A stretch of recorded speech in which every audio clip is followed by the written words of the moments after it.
Doctor Radhe Radhe प्रभु जी। महाराज जी, जब परमात्मा का नाम लेते हैं तो दो तरीके समझ आए। एक तो जिह्वा से बाहर नाम लेना, दूसरा ऐसा पुकारना जैसे पास के कमरे में से माँ भाई बहन को पुकारते हुए बार बार बुलाना, इस भाव से वो सामने आ जाएं। मेरा मार्गदर्शन करें महाराज जी, मैं दोनों में से किस तरीके से बुलाऊं? मतलब एक तो जिह्वा से बाहर लेके और एक तो पुकारते हुए। देखो, एक होता है वाचिक, फिर होता है उपांश, फिर होता है मानसिक।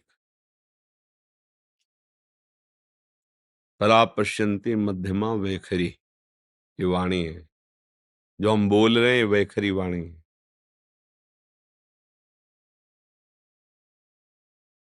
ये उपांश है, चल रहा है। ये मानसिक है, बिल्कुल शांत मन, शांत इंद्रियां, और वो परावाणी से भजन हो रहा है। तो हमें अपनी स्थिति देखनी कि हमारा भजन कहाँ से कहाँ तक पहुंचा है।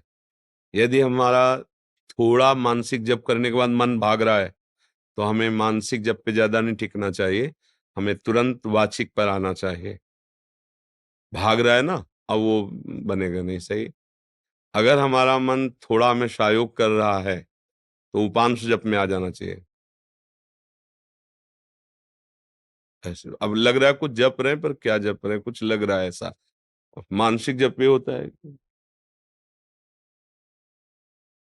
सामने मंत्र है, कान में सुनाई दे रहा है, आंख में एक एक अक्षर जमा हुआ है, और अंदर से परावाणी से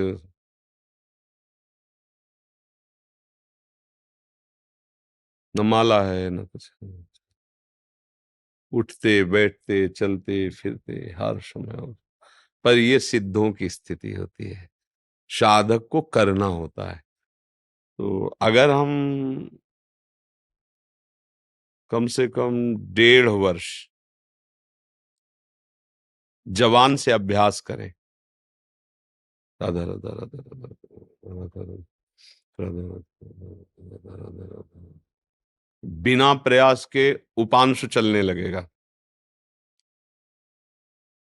और अगर हम और कुछ समय उपांश का अभ्यास करें, तो फिर मानसिक में स्थिति आने लगेगी। पर इतना करने में बीच में जो यात्रा है बहुत घबराहट की है। जब पाप नष्ट होते हैं तो जलन पैदा होती है, नाना प्रकार के जो जिंदगी में कभी भी झगड़ा द्वेष अपमान हुआ होगा सब याद आएगा।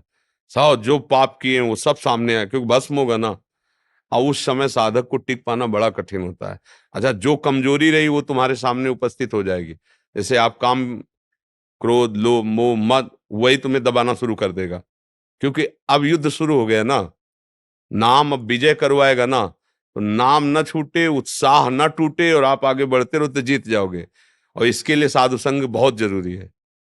जैसे हम कहीं हार रहे हो और कोई हमारा विश्वसनीय कह दे जीत गए जीत गए, अरे बस जीत गए, उठा पटक बस पटक, तो उसमें बल आ जाएगा। उसने दिया कुछ नहीं, वाणी से केवल बोला तुम निकल गए, घबराना मत, आप बस आगे निकल गए, आप निकल जाओगे।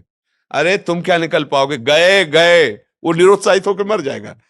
क्यों? उत्साह बढ़ाना। तो संत संग क्या करता है, हमें रोज उत्साह बढ़ाता है भगवत भजन के लिए, भगवत प्राप्ति के लिए। तो हम अपनी स्थिति को देखें कि हमारी स्थिति क्या है।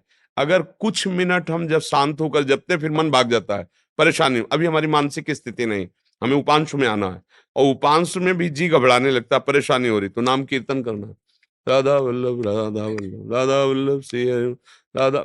अनेक राग रागिनियों से इसीलिए हमने छूट दी है कि आप अनेक धुनियों में गाओ। संसारी आदमी है, तुम्हें पसंद है ये धुनी, उसी पसंद धुनी में राधा नाम लगाओ। राधा नाम जहर है, पर उसे शोध करके दो। जब शोध करके दोगे तो दवाई का काम कर जाएगा। संसारिक ध्वनि है, पर लगाओ राधा नाम उसमें, और आप गाओ राधा राधा राधा, तो भाव को भाव अनखाल सहु, नाम जपत मंगल दिशि दशहु। समझ पा रहे प्रश्न करता जी?